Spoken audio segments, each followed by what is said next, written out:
Hello everybody, I'm Justin from Minneapolis, Minnesota, and I'm a DXer at UBStudioX and ubstudios.com. All my logs and stuff are on log. Of course, we're on the UBStudios YouTube channel here. Today we got a brand new radio we're going to be unboxing and testing. This is going to be a couple part video. I'm going to do an initial video where I unbox it and I do my first impressions, and then we'll get an advanced video out there sometime later when I've had a chance to see what the radio can really do. But today we're just going to focus on unboxing this thing and see what's inside of it. It's a Sangean HDR-14, and I got it on Amazon.com for about $70. These are normally about $99, and they're on sale for like 15% off on Amazon. At least they were as of the taping of this video. So it's an HD radio, means it's capable of receiving HD subchannels that stations on FM may broadcast. It also can receive AM HD. There are not really any in our area that still broadcast HD on AM, so it might be a bit difficult to receive those, but we'll see what happens. So let's start unboxing this. Alright, so it comes in a pretty standard box. This one was actually open. I'm surprised it wasn't. There's a manual. Looks like another Korean version, plus they have all sorts of things. The manual is going to come in handy. I will be looking at that. The radio is actually smaller than I thought. My first impressions of the radio is that it's small.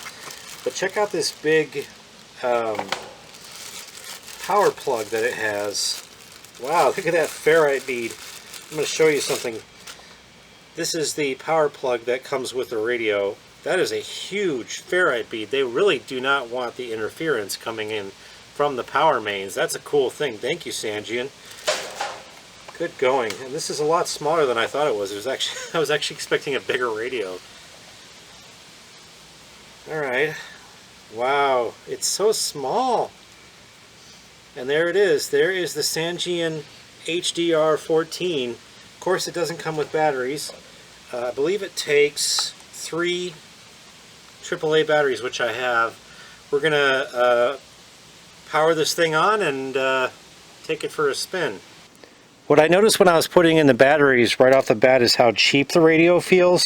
The plastic is kind of cheap, and it definitely shows fingerprints. It's not exactly the most desirable plastic in the world. For a $70 radio, I'm kind of scared about that. Okay, we got the battery working. Alright, so it looks like this is the tuning, up and down, or an 87... I do have KVSC there. Let me see if I can hear KVSC with the telescopic antenna fully extended. There's KVSC.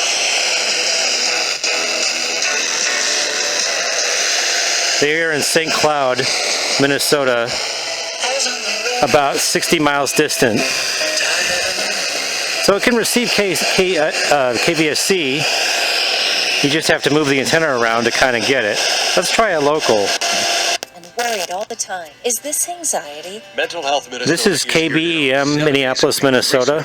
Peer support, online screenings. You can tell that it's got RDS. It's anonymous, confidential, and free of charge. Whether you're living with a mental health condition or concerned about someone you love. I can see that the radio has a backlight.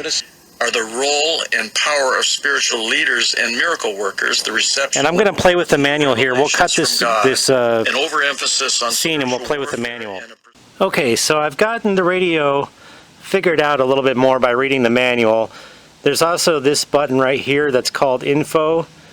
It can sometimes tell you the PTY type. Your clock obviously hasn't been set. The date hasn't been set. I bet I can switch between mono and stereo if I want to. I don't know what these other buttons do. I will definitely do a follow-up video where I delve more into this radio, especially the reception. This is just a basic part 1. So if you keep pressing Info, you can get the PI code to show here in the corner, which is KQRS. Some iHeart stations have it wrong. Let's see if we can find an iHeart station here in the Twin Cities that has an incorrect PI code. So I found a station that doesn't have the correct PI code. Ironically, it's an Odyssey station. KMNB from Minneapolis. They are supposed to be KMNB, but you can see if you press the info, you can get KNOC. That's the PI code decoding in this radio, which is really cool. I don't have a radio that can decode PI codes except for the SDRs that I have. I don't have a portable capable of this until now. So this is really cool. I mean, this is a local station, so obviously it's going to come in better than anybody else. Let me see if I can hear a translator. Oh yeah, look at that. There's a translator that's on IDS. We're really going to get the best oomph for our buck when we see the radio at night. There are no stations here locally that broadcast in HD, so we're not going to be able to see that, but so far I'm hearing 660 from St. Cloud.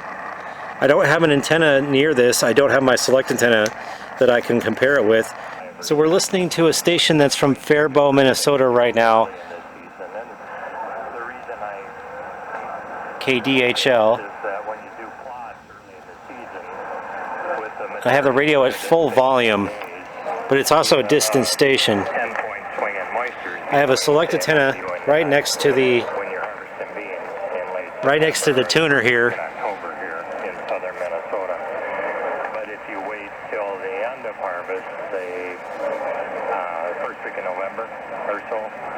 That's at full volume. We're back on FM here.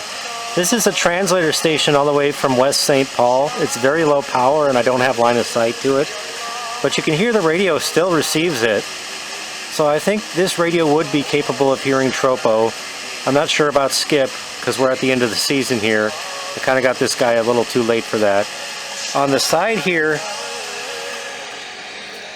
the radio has a headphone jack and a plug for the power cord. On the other side, there is a lock button, and of course on the back it tells you the frequency range. So I'm listening to WDGY on 107.1 HD2, and the sound quality, I wish I could plug this into the phone because it's actually not that bad. The sound quality on HD2 for this station in particular is not that bad. I'm actually impressed by it.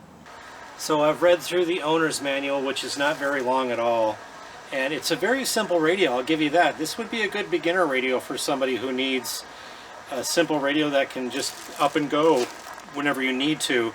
It also has the ability to set itself to different frequency ranges too. You can set it to Japan's frequency range, for example, which is much lower than the United States.